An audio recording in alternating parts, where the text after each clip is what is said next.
ಅದರಲ್ಲಿ ಬಹುತೇಕರು ತುಷಾರ್ ರಂಗನಾಥ್ ಹೆಸರು ಹೇಳಿದ್ದಾರೆ. ನಾನು, ತುಷಾರ್ ರಂಗನಾಥ್ ಮತ್ತೆ ಮಾಸ್ತಿ 3 ಜನ ನಮ್ಮ ಮಾಸ್ತಿ ಉಪುರಹಳ್ಳಿ. ಚೈಲ್ಡ್ಹುಡ್ ಸ್ನೇಹಿತರು. ಫಸ್ಟ್ ನನ್ನ ನಟನಾಗ್ ಬಂದೆ, ಅದಾದ್ಮೇಲೆ ಬರಹನಾಗ್ ಬಂದಾದೆ. ಕರೆಕ್ಟ್.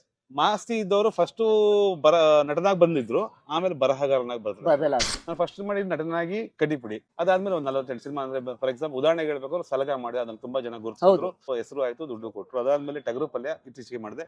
ಯಾವುದೇ ವಿಷಯ ಆಗಲು ಶೂನ್ಯದಿಂದ ನೀವು ಯಾರು ಏನು ಕ್ರಿಯೇಟ್ ಮಾಡಕ್ಕಾಗಲ್ಲ. ಝೀರೋ ಇಂದ ನೀವು ಯಾರು ಏನೂ ಕ್ರಿಯೇಟ್ ಮಾಡಕ್ಕಾಗಲ್ಲ. ನೀವು ನಿಮ್ಮ ದೃಷ್ಟಿಕೋನದಲ್ಲಿ ಬರೆದಿರೋದನ್ನ ನಾನು ನನ್ನ ದೃಷ್ಟಿಕೋನದಲ್ಲಿ ಬರೆದಿರೋದು. ಡೆವಿಲ್ ಬರೆಯುವಾಗ ಆ ತರದ್ದಾಗಿದೆಯಾ? ನಾನು ಯಾವ್ದು ಇನ್ಸ್ಪೈರ್ ತಗೊಂಡಿಲ್ಲ, ಬಟ್ ಅಂದ್ರೆ ನಾನು ಅಲ್ಲಿ ಇನ್ಸ್ಪೈರ್ ಆಗಿ ನಾನು ಕಾಣಿಸಿರೋ ದರ್ಶನ್ ಸರ್ ಇಮೇಜ್ ಕತೆ. ಸೂರಿ ಕ್ಯಾಂಪ್ ಅಲ್ಲಿ ಇದ್ದವರೆಲ್ಲ ಬಹುತೇಕ ಇಂಡಸ್ಟ್ರಿಯಲ್ಲಿ ತಮ್ಮದೇ ಆದಂತ ಒಂದು ಪ್ಲೇಸ್ ಅನ್ನ ಮಾಡ್ಕೊಂಡಿದ್ದಾರೆ. ಸುಮ್ಮನೆ ನಿಮ್ಗೆ ಹೇಳ್ಬೇಕು ಅಂದ್ರೆ ಸೂರಿ ಅನುರಾಗ್ ಕಶ್ಯಪ್ ಅನ್ಕೊಳ್ಳಿ, ಪ್ರಕಾಶ್ ಸರ್ ಕರಣ್ ಜೋಹರ್ ಅನ್ಕೊಳ್ಳಿ. ಒಂದು ಸಾರಥಿ ಬಂದಂತ ಸಂದರ್ಭದಲ್ಲೂ ಕೂಡ ಅವ್ರು ಈ ತರದೊಂದು ಫೇಸ್ ಮಾಡೋದು. ಇದಾದಾಗ ನಮ್ ಖಂಡಿತ ದರ್ಶನ್ ಸರ್ ಇಲ್ಲ ಅನ್ನೋ ನೋವು ತುಂಬಾ ಕಾಡ್ತಾ ಇದೆ. ಯಾಕಂದ್ರೆ ಅವ್ರು ಆಕ್ಚುಲಿ ಅವ್ರ ಹೆಗಲ ಮೇಲೆ ಹೊತ್ಕೊಂಡು ಹೋಗುವಂತ ಸಿನಿಮಾ. ಫ್ಯಾನ್ಸ್ ಏನ್ ಎಕ್ಸೈಟ್ಮೆಂಟ್ ಇದೆಯೋ, ಜನಕ್ಕೆ ಏನ್ ಎಕ್ಸೈಟ್ಮೆಂಟ್ ಇದೆಯೋ, ಹೇಟರ್ಸ್ ಎಷ್ಟು ಇದಿದೆಯೋ ಅದೆಲ್ಲವೂ ಸೇರ್ಕೊಂಡ್ರೆ ನಾನು ಒಳಗಡೆ ಆಗ್ತಾರ ಇದು ಅಂತ ಒಂದು ಅನುಭವ.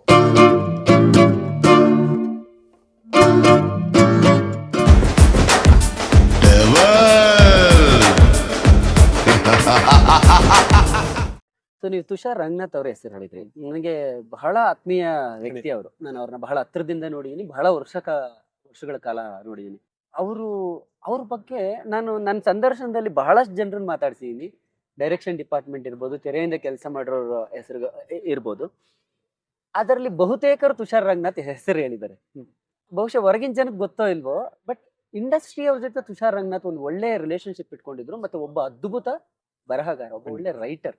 ಹೇಗೆ ಅವರ ಭೇಟಿ ಹೇಗೆ ನಿಮ್ಗೆ ಸಿನಿಮಾಗೆ ನಂಟು ಹೇಗೆ ಬೆಳೆದಿದೆ? ಸಿನಿಮಾ ನಂಟು ಹೇಗೆ ಅಂತಂದ್ರೆ, ನಾನು, ತುಷಾರ್ ರಂಗನಾಥ್ ಮತ್ತೆ ಮಾಸ್ತಿ 3 ಜನ ನಮ್ಮ ಮಾಸ್ತಿ ಉಪುರಹಳ್ಳಿ ಚೈಲ್ಡ್ಹುಡ್ ಸ್ನೇಹಿತರು. ಚೈಲ್ಡ್ಹುಡ್ ಫ್ರೆಂಡ್ಸ್ ಹೆಂಗೆ ಅಂದ್ರೆ, ನಾವು ಈ ಕಡೆ ಏರಿಯಾದವರು, ಅವ್ರು ಪೊಲೀಸ್ ಕ್ವಾರ್ಟರ್ಸ್ ಅವರು. ನಮ್ಮಿಬ್ಬರ ಮಧ್ಯೆ ಕ್ರಿಕೆಟ್ ಟೀಮ್, ನಮ್ದೊಂದು ಟೀಮು ಅವ್ರದೊಂದು ಟೀಮು, ಇಬ್ಬರ ಮಧ್ಯೆ ರೈವಲರಿ ಕ್ರಿಕೆಟ್ ನಡೀದೆ. ಯಾವಾಗಲೂ ನಮ್ದು ರೈವಲರಿ ಟೀಮ್ಸ್. ಸೊ ನಾವಿಬ್ಬರ ಮಧ್ಯೆ ಯಾವಾಗ ಕ್ರಿಕೆಟ್ ನಡೀತಾ ಇತ್ತು.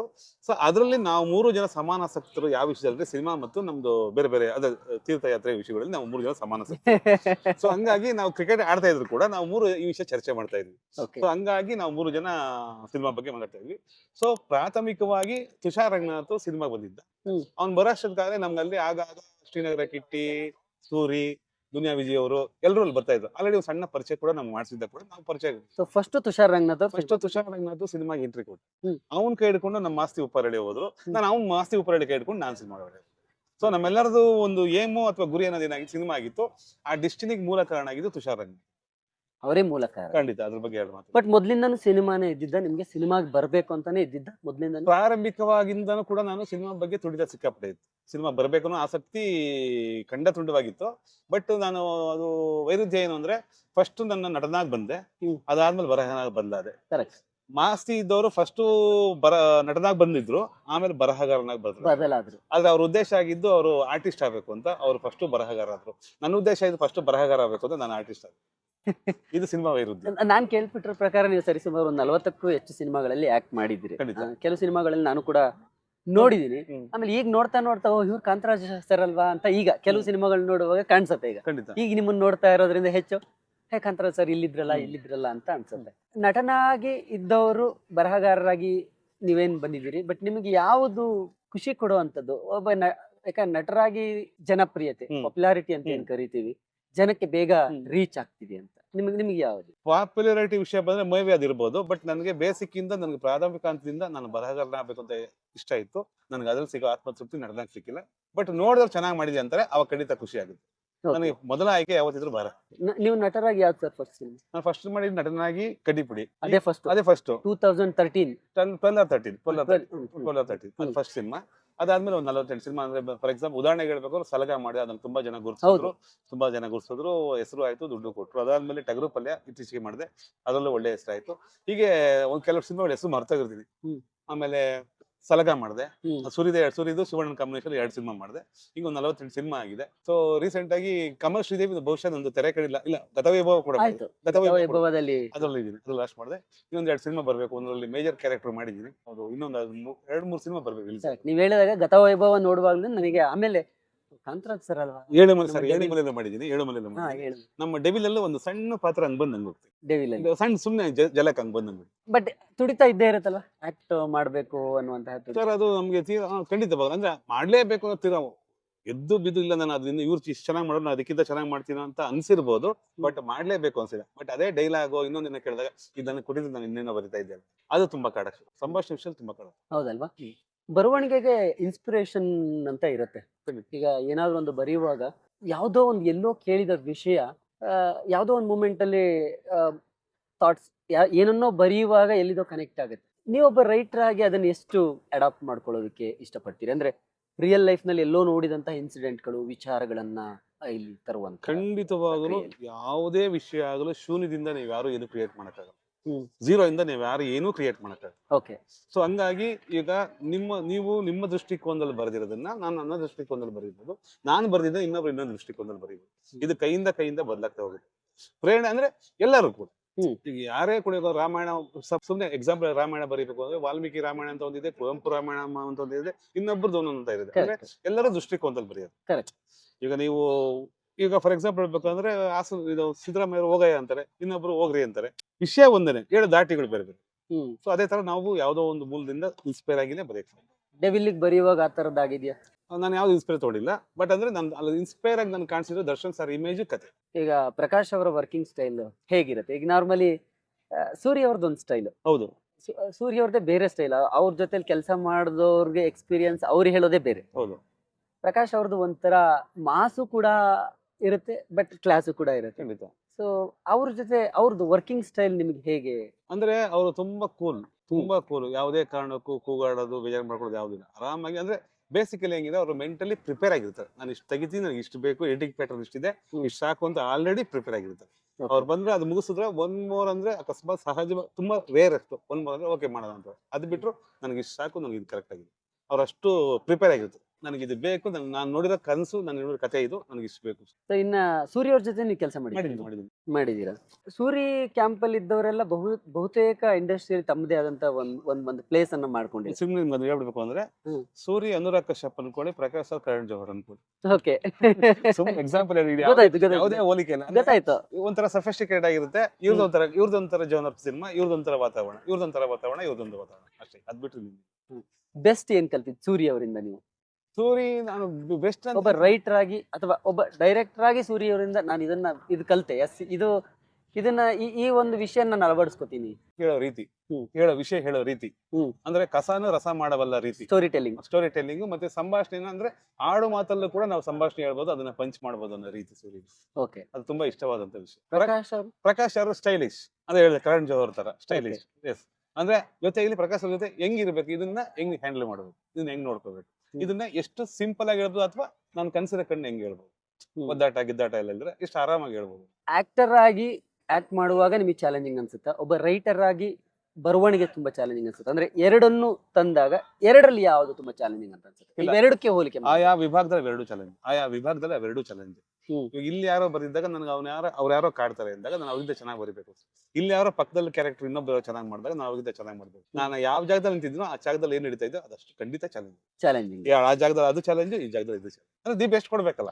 ಓಕೆ. ನಾನು ಏನೇ ಮಾಡೋದು ದಿ ಬೆಸ್ಟ್ ಮಾಡ್ಬೇಕು ಅನ್ನೋ ಮನಸ್ಥಿತಿ ಇದ್ದಾಗ ಪ್ರತಿಯೊಂದು ಚಾಲೆಂಜ್ ಆಗಿದೆ. ಸೊ ಡೆವಿಲ್ ತುಂಬಾ ದೊಡ್ಡ ಪ್ರಾಜೆಕ್ಟ್. ಇವತ್ತಿನ ಮಟ್ಟಿಗೆ ದರ್ಶನ್ ಅವ್ರ ಕರಿಯರ್ ನಲ್ಲಿ ಎರಡು ಸಂದರ್ಭ ಈ ತರ ಬಂದಿದೆ. ಒಂದು ಸಾರಥಿ ಬಂದಂತ ಸಂದರ್ಭದಲ್ಲೂ ಕೂಡ ಅವ್ರು ಈ ತರದೊಂದು ಫೇಸ್ ಮಾಡಿದ್ರು, ಡೆವಿಲ್ ಬರುವಂತ ಸಂದರ್ಭದಲ್ಲೂ ಈ ತರದೊಂದು ಫೇಸ್ ಮಾಡಿದ್ರು. ಏನ್ ಅನ್ಸುತ್ತೆ? ಅಂದ್ರೆ ಒಬ್ಬ ನಟನ ಲೈಫಲ್ಲಿ ಈ ತರ ಆಗಬಾರದು ಅಂತಾನೆ ಎಲ್ಲರೂ ಅಂತಾರೆ. ನಿಮಗೆ ಏನ್ ಅನ್ಸುತ್ತೆ? ಇದಕ್ಕೆ ಈ ಕೆಲವು ಅನಿರೀಕ್ಷಿತ ಘಟನೆಗಳು, ವಿದ್ಯಮಾನಗಳು ಆದಾಗ ವಿಪರೀತ ನೋವಾಗುತ್ತೆ. ಸತ್ಯತೆ ನಮಗೂ ಗೊತ್ತಿಲ್ಲ. ಇದಾದಾಗ ನಮ್ಗೆ ಖಂಡಿತ ದರ್ಶನ್ ಸರ್ ಇಲ್ಲ ಅನ್ನೋ ನೋವು ತುಂಬಾ ಕಾಡ್ತಾ ಇದೆ. ಯಾಕಂದ್ರೆ ಅವ್ರು ಆಕ್ಚುಲಿ ಅವ್ರ ಹೆಗಲ ಮೇಲೆ ಹೊತ್ಕೊಂಡು ಹೋಗುವಂತ ಸಿನಿಮಾ ಆಗಿದೆ. ಹೌದು. ಸೊ ಈಗ ಅವ್ರು ಇಲ್ದಿರೋ ಕಾರಣಕ್ಕೆ ಅವರ ಫ್ಯಾನ್ ಬೇಸ್, ಅವ್ರ ಫ್ಯಾಮಿಲಿ ಬೇಸ್ ಎತ್ಕೊಂಡು ಹೋಗ್ತಾ ಇದೆ. ಸೊ ಅವ್ರಿದ್ರೆ ನಮ್ಗೆ ಆಲ್ರೆಡಿ ಎಲ್ಲಾ ಕಡೆ ಹೇಳಿರೋದು 100 ಆನೆ ಬಲ ಇರೋದು. ನಮ್ ದರ್ಶನ್ ಸರ್ ಇದ್ರೆ 100 ಆನೆ ಬಲ ಇರೋದು.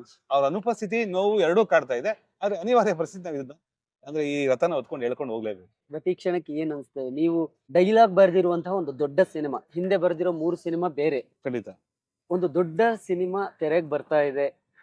ಈ ಸಂದರ್ಭ, ಇದು ಸನ್ನಿವೇಶ, ಎಕ್ಸೈಟ್ಮೆಂಟ್ ಹೇಗಿದೆ? ಅದು ಹೇಳಿದ್ರೆ ಸರ್, ನನ್ನ ಜೀವನದ ಪ್ರಮುಖ ಘಟ್ಟಗಳಲ್ಲಿ ಇದು ಒಂದು. ನಾನು ಹುಟ್ಟಿದ್ದು, ನಾನು ಮದುವೆ ಆಗಿದ್ದು, ನನ್ನ ಮಕ್ಳು ಹುಟ್ಟಿದ್ದು, ಹೇಗೆ ನನ್ನ ಜೀವನದ ಪ್ರಮುಖವಾದ ಅವಿಭಾಜ್ಯ ಅಂಗಗಳು, ಅದೇ ತರ ಇದು ಕೂಡ ಒಂದು ನನ್ನ ಜೀವನದ ಪ್ರಮುಖ ಘಟ್ಟಗಳಲ್ಲಿ ಇದು ಕೂಡ ಒಂದು. ಫ್ಯಾನ್ಸ್ಗೆ ಏನ್ ಎಕ್ಸೈಟ್ಮೆಂಟ್ ಇದೆಯೋ, ಜನಕ್ಕೆ ಏನ್ ಎಕ್ಸೈಟ್ಮೆಂಟ್ ಇದೆಯೋ, ಹೇಟರ್ಸ್ಗೆ ಎಷ್ಟು ಇದಿದೆಯೋ, ಅದೆಲ್ಲವೂ ಸೇರ್ಕೊಂಡ್ರೆ ನನ್ನ ಒಳಗಡೆ ಆಗ್ತಾರ ಇದು ಅಂತ ಒಂದು ಅನುಭವ. ಒಂದು ಫೀಲ್ ಎಕ್ಸ್ಟ್ರೀಮ್ ಲೆವೆಲ್ ಫೀಲ್ ಅಲ್ವಾ? Extreme level feel. ಅದ್ರ ಬಗ್ಗೆ ನೋಡೋಣ. ಎಲ್ಲರೂ ಹ್ಯಾಪಿ ಆಗಿದ್ದಾರೆ, ಟ್ರೈಲರ್ ಹಿಟ್ ಆಗಿದೆ, ಎಲ್ಲರೂ ಹ್ಯಾಪಿ ಆಗಿದ್ದಾರೆ. ಆರ್ಗಾನಿಕ್ ಹಿಟ್ ಆಗಿದೆ, ಆರ್ಗ್ಯಾನಿಕ್ ಯಾವ್ದು ಪೇಯ್ಡು ಇನ್ನೊಂದು ದಿನ ಹೇಳ್ತಾರೆ ಅದೆಲ್ಲ ಏನು ಮಾಡಿಲ್ಲ, ಆರ್ಗಾನಿಕ್ ಹಿಟ್ ಆಗಿದೆ. ದರ್ಶನ್ ಸಾರ್ದು ಕೆಲಸ, ದರ್ಶನ್ ಸಾರ್ ಕಾಣ ವಿಷಯದಿಂದ ಹಿಡಿದು ಅವ್ರ ಕಾಸ್ಟ್ಯೂಮ್ ವಿಷಯದಿಂದ ಹಿಡಿದು ಟ್ರೈಲರ್ ಕಟ್ ಮಾಡಿದ ಪ್ರಕಾಶ್ ಸರ್ ಟೇಕಿಂಗ್ಸ್, ಸುಧಾಕರ್ ಇದು, ರಜನೀಶ್ ಅವ್ರ BGM, ನನ್ನ ಡೈಲಾಗ್ ಕೂಡ ಎಲ್ಲದ್ರ ಬಗ್ಗೆನೂ ಪಾಸಿಟಿವ್ ಆಗಿದೆ. ಸೊ ಇನ್ನೇನ್ ಬೇಕು, ದೇವರು ದೇನೇವಾಲ ಜಬ್ಬಿ ದೇತ ಚಪ್ಪಾಡ್ ಪಾಡಕ್ಕೆ ದೇತ ಅನ್ನೋ ತರ ನಮ್ಗೆಲ್ಲವೂ ಕೊಟ್ಟಿದ್ದಾನೆ. ಇದಕ್ಕಿಂತ ಮೀನು ನಾವು ಕೇಳೋಕೆ ನಾವು ಅತಿ ದುರಾಸೆ ಆಗುತ್ತೆ. ದೇವರೇ ಬೈತಾನೆ, ಅತಿಯಾಗಿ ಕೇಳ್ತಾ ಇದ್ದೀನಿ. ಸೊ ಕೌಂಟ್ ಡೌನ್ ಶುರುವಾಗಿದೆ ಅಲ್ವಾ? 100%. ಡಿಸೆಂಬರ್ 11. ಹೌದು. ಸೊ ನಿಮ್ಮ ಕರಿಯರ್ನ ಒಂದು ಹೊಸ ಮೈಲಿಗಲ್ಲು ಸೃಷ್ಟಿಯಾಗುವಂತಹ ಕ್ಷಣ ಮುಂದಿನ ಗುರುವಾರ. ಹೌದು, ಖಂಡಿತ ಸರ್. ಅಲ್ವಾ? ಅದ್ರ ಬಗ್ಗೆ ಎರಡು ಮಾತಿಲ್ಲ. ಅದೇ ಹೇಳಿದ್ನಲ್ಲ, ಅದು ಆಸೆ, ಕುತೂಹಲ, ಭಯ, ನರ್ವಸ್ನೆಸ್ ಅಂದ್ರೆ ಎಲ್ಲದರ ಮಿಶ್ರಣ. ಅದು ಎಲ್ಲದರ ಮಿಶ್ರಣ. ಓಕೆ. ಇದನ್ನೇ ಅಂತ ಹೇಳಕ್ಕಾಗಲ್ಲ. ಹ್ಮ್. ಇದು ನನಗೆ ಈ ಭಾವನೆ ನಡೀತಾ ಇದೆ ಅಂತ ಹೇಳಕ್ಕಾಗಲ್ಲ. ಓಕೆ. ಇದೇ ಭಾವನೆ ನಡೀತಾ ಇದೆ ಅಂತ ಹೇಳ್ಕೊ. ಹ್ಮ್. ಎಲ್ಲಾದ್ರೂ ನಡೀತಾ ಇದೆ, ಓಕೆ. ಎಲ್ಲಾದ್ರೂ ನಡೀತಾ ಇದೆ. ಬಟ್ ಅಷ್ಟೇ ಕುತೂಹಲ ಕೂಡ ಇದೆ. ಅದೇ ಜೊತೆ ಹರಕೆ ಕೂಡ ಇದೆ, ಆಸೆ ಕೂಡ ಇದೆ, ಹಂಬಲ ಕೂಡ ಇದೆ, ತಪಸ್ಸು ಕೂಡ ಹೌದು. ಈ ಸಿನಿಮಾ ಗೆಲ್ಬೇಕು, ಈ ಸಿನಿಮಾ ಇದಾಗಬೇಕು ಅನ್ನೋ ತಪಸ್ಸು. ಈ ಸಿನಿಮಾ ಆದ್ಮೇಲೆ ಕಾಂತರಾಜ್ ಅವರ ಬದುಕು ಬದಲಾಗುತ್ತೆ ಅಂತ ಅನ್ಸುತ್ತೆ. ಖಂಡಿತ ಆಶಾದಾಯಕ ಅಲ್ಲ, ಖಂಡಿತ ಆಗುತ್ತೆ ಅಂತ. ಯಾಕೆಂದ್ರೆ ನಿಮ್ಗೆ ಹೇಳ್ಬೇಕು ಕೂಡ, ಸತ್ಯ ಕೂಡ ಹೌದು. ನನಗೆ ಈ ಸಿನಿಮಾ ಬರ್ದು ನಂದು ಯಾವ್ದೋ ಒಂದೆರಡು ವಿಡಿಯೋ ವೈರಲ್ ಆಗಿದ ತಕ್ಷಣ ನನಗೆ 2 ಸಿನಿಮಾ ಸಿಕ್ತು.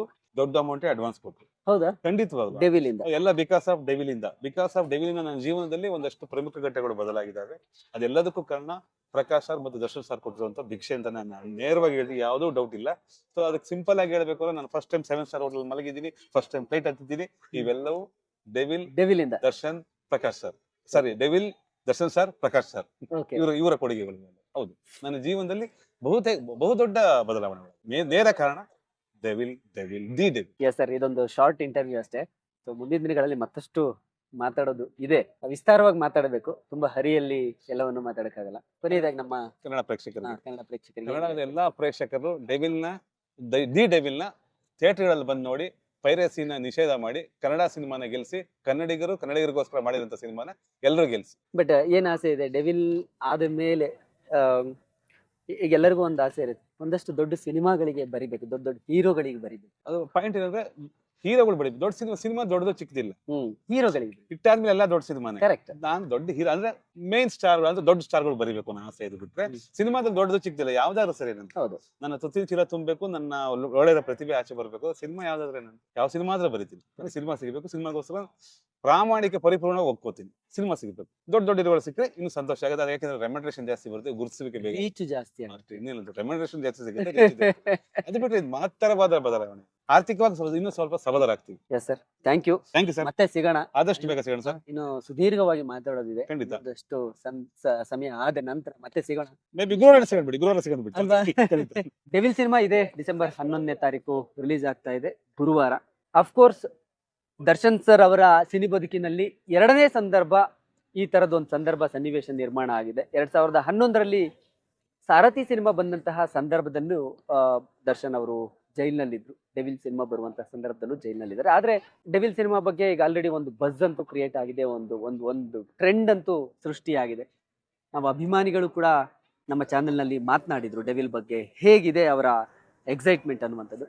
ಸೊ ಖಂಡಿತವಾಗ್ಲೂ ಡೆವಿಲ್ ಡಿಸೆಂಬರ್ 11ನೇ ತಾರೀಕು ಬರುತ್ತೆ. ಸೊ ಬಹಳ ದೊಡ್ಡ ಒಂದು ಸಕ್ಸಸ್ ಅನ್ನ ಕಾಣುತ್ತೆ, ಒಂದು ಹೊಸ ಮೈಲಿಗಲ್ಲನ್ನ ಸೃಷ್ಟಿಸುತ್ತೆ ಅನ್ನುವಂತಹ ಒಂದು ನಿರೀಕ್ಷೆಯಲ್ಲಿ ಎಲ್ಲರೂ ಕೂಡ ಇದ್ದಾರೆ. ನಾವೆಲ್ಲ ಕಾದ್ ನೋಡೋಣ ಡಿಸೆಂಬರ್ 11ಕ್ಕಾಗಿ. ಇದಾಗಿತ್ತು ಡೈಲಾಗ್ ರೈಟರ್ ಕಾಂತರಾಜ್ ಅವರ ಮಾತು. Thank you so much.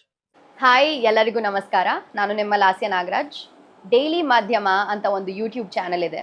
ಅದರಲ್ಲಿ ಎಲ್ಲ ಥರ ಎಂಟರ್ಟೈನ್ಮೆಂಟ್ ನ್ಯೂಸ್ ನಿಮಗೆ ಸಿಗ್ಬೋದು. ನಾನು ಕ್ಯಾನಡಾಲ್ಲಿ ಕೂತ್ಕೊಂಡು ದಿನಾ ಒಂದು ಕಳಿಸ್ತಾ ಇರ್ತಾರೆ ಇವರು. ನಾನು ಏನೋ ಇಲ್ಲೇನು ನಡೀತಿದೆ ಅಂತ ಎಲ್ಲ ನಾನು ಡೈಲಿ ಮಾಧ್ಯಮದಿಂದನೇ ನಾನು ಕ್ಯಾಚಪ್ ಮಾಡಿದ್ದು. ಮತ್ತು ಸೊ ಇವ್ರ ಚಾನೆಲ್ ಎಂಟರ್ಟೈನ್ಮೆಂಟ್ ಪ್ಲಸ್ ಇನ್ಫಾರ್ಮೇಷನ್ ಎರಡು ನಿಮಗೆ ಕೊಡ್ತಾರೆ. And it is all factual and it is really interesting. ಅವರು ಹೇಳೋ ರೀತಿ ತುಂಬ ಇಂಟ್ರೆಸ್ಟಿಂಗ್ ಆಗಿರುತ್ತೆ. ಸೊ ನೋಡಿದ ತಕ್ಷಣ ನೋಡ್ತಾನೆ ಇರಬೇಕು ಅನಿಸುತ್ತೆ. So subscribe, like and share daily ಮಾಧ್ಯಮ. Thank you.